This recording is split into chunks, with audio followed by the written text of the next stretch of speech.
Hello guys, welcome to Ira's home cooking.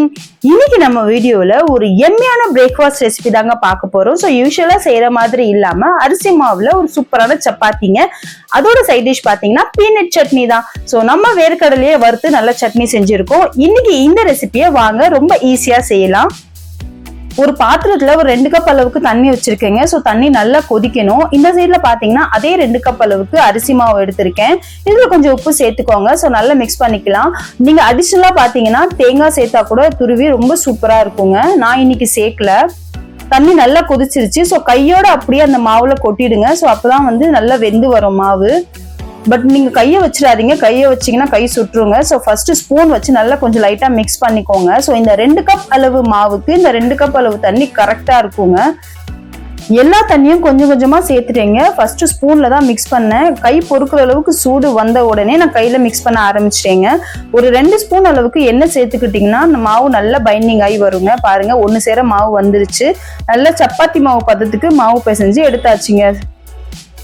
கொஞ்சம் கூட பவுல்ல மாவு இல்லாத மாதிரி சூப்பரா பைண்டிங் ஆகி வந்திருக்குங்க. ஸோ இப்போ எண்ணெய் தடவி மூடி வச்சுட்டேன். இந்த சைட்ல பாத்தீங்கன்னா பேன்ல 1 கப் அளவுக்கு வறுத்த வேர்க்கடலை தாங்க சேர்த்திருக்கேன். இன்னும் லைட்டா வறுத்துக்கலான்ட்டு. ஸோ இதுல 4 வரமிளகா சேர்த்திருக்கேன். உங்க காரத்துக்கு ஏத்த மாதிரி சேர்த்துக்கோங்க.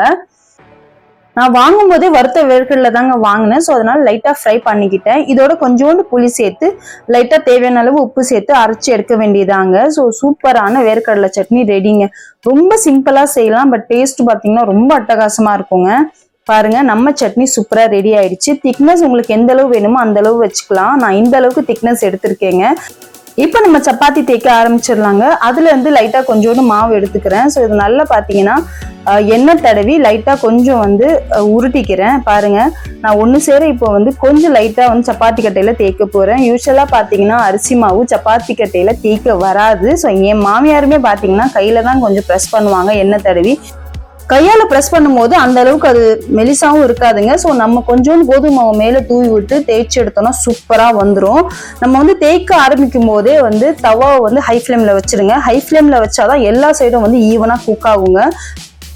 தவால சப்பாத்தி போட்டதுமே திருப்ப ட்ரை பண்ணாதீங்க. ஸோ உடஞ்சிரும். ஒரு சைடு நல்லா குக் ஆகணும். லைட்டா கலர் சேஞ்ச் ஆகும் போது திருப்புங்க. அப்போதான் உங்களுக்கு சப்பாத்தி முழுசா வருங்க.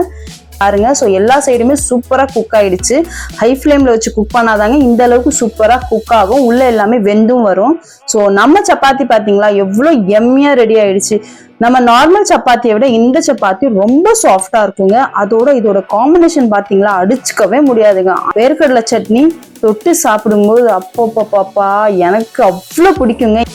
இன்னைக்கு நான் வேர்க்கடலை சட்னி வறுத்து அரைச்சிருக்கேங்க. ஸோ இதுக்கு காம்பினேஷன் இது நல்லா இருக்கும். நீங்க தாளிப்பு வேணும்னா தாளிச்சுக்கலாம். இந்த ரெசிபி எங்க அம்மா வீட்டுல இருக்கிறவருக்கு எனக்கு சுத்தமா தெரியாது. என்னோட மாமியார் வீட்டுல தான் நான் கத்துக்கிட்டேன். அதே மாதிரி என்னோட மாமியார் எனக்கு பிடிக்குன்றதுக்காக அவ்வளவு சூப்பராகவும் செஞ்சு கொடுப்பாங்க. இது ஸ்பெஷலாவே எண்ணெயை விட கீ ஆட் பண்ணாதான் டேஸ்டா இருக்கும்னு சொல்லுவாங்க. அதனால சூடாவே சாப்பிட சொல்லுவாங்க. அப்பதான் டேஸ்ட் ரொம்ப நல்லா இருக்கும்னு சொல்லுவாங்க. நான் அப்படிதாங்க சாப்பிட்டு பழக்கம். ரொம்ப எம்மியா இருக்கும். கண்டிப்பா நீங்க இதை வீட்டுல ட்ரை பண்ணி பார்த்துட்டு எப்படி இருக்குன்றதை எனக்கு மறக்காம கமெண்ட் பண்ணுங்க. இப்ப நம்ம இது கையாலேயே எடுத்து பார்க்கலாம் எந்த அளவுக்கு சாஃப்டா இருக்கு பாருங்க. ஸோ 2 சைடும் சூப்பராகவே குக் ஆயிருக்கு. இப்போ நம்ம இதை அப்படியே ஃபோல்டு பண்ணி வேர்க்கடலை சட்னியில டிப் பண்ணி சாப்பிட வேண்டியதாங்க. ரொம்ப எம்மியான பிரேக்ஃபாஸ்ட் தான் எங்களுக்கு முடிஞ்சுது. ஸோ நீங்களும் ட்ரை பண்ணி பாருங்க. இந்த வீடியோ பிடிச்சிருந்தா லைக் பண்ணுங்க, ஷேர் பண்ணுங்க. மறக்காம என்னோட சேனல் பத்தின ஃபீட்பேக்கை எனக்கு கமெண்ட் பண்ணுங்க. இதே மாதிரி ஒரு எம்மியான ரெசிபில உங்களை மீட் பண்றேன். பாய்.